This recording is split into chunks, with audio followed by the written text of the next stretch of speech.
is a topic that I've been speaking about since I decided to start vlogging, starting topics that I want to get into.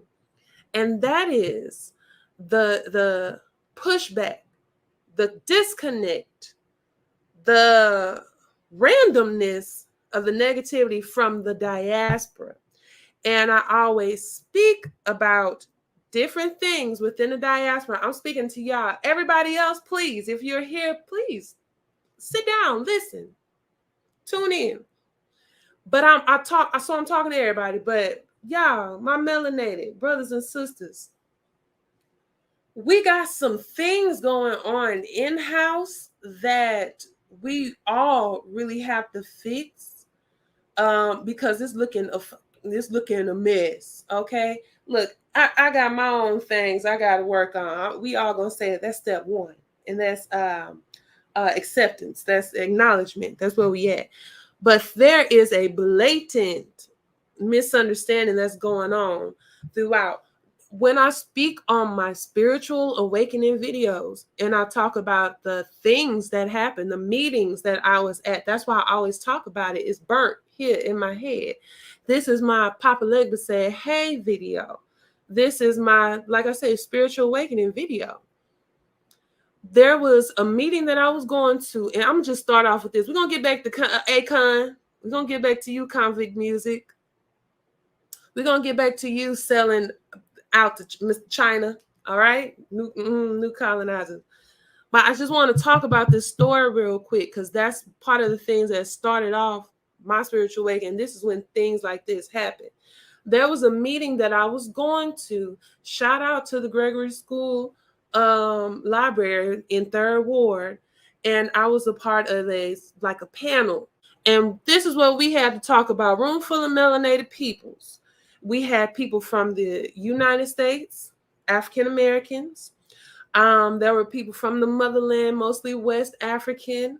There was people who were from the islands as well. And I know that there was somebody that was melanated from Canada. Now, if they were so happened to be Caribbean or African, whatever, they were in Canada. So this is all over. I ain't have no Aborigine.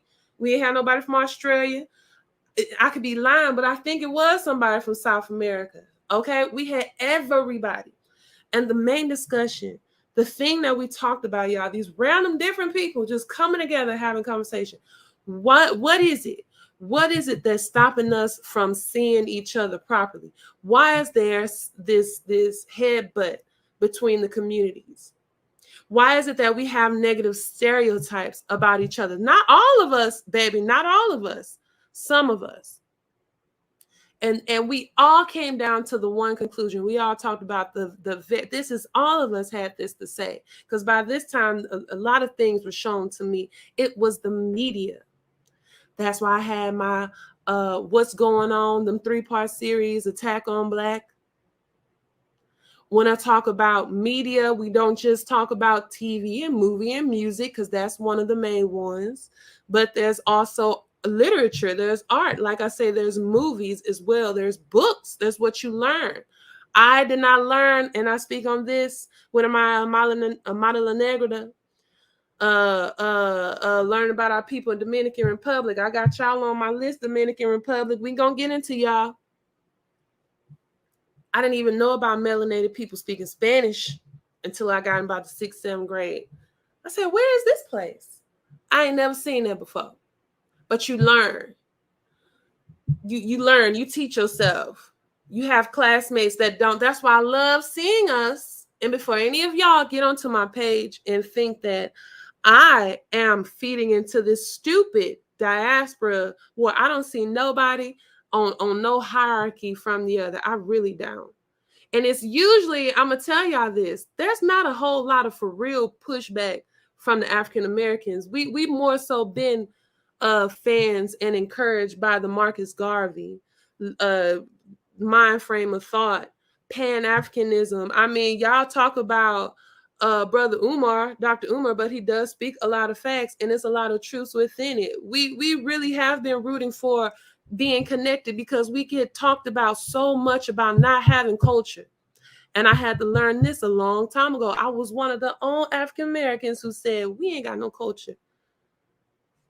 Going back to college, and we had a culture day. They thought I was going to be with the Nigerians because I've been hanging with them. They're my people. Them was my classmates. Shout out to my Niger folks. I had to really tap into our culture, and I had to shut up because I had to lead the damn African Americans. I was the only African American that really knew some stuff about ourselves. And that's all we're trying to do. But there's this disparaging disconnect.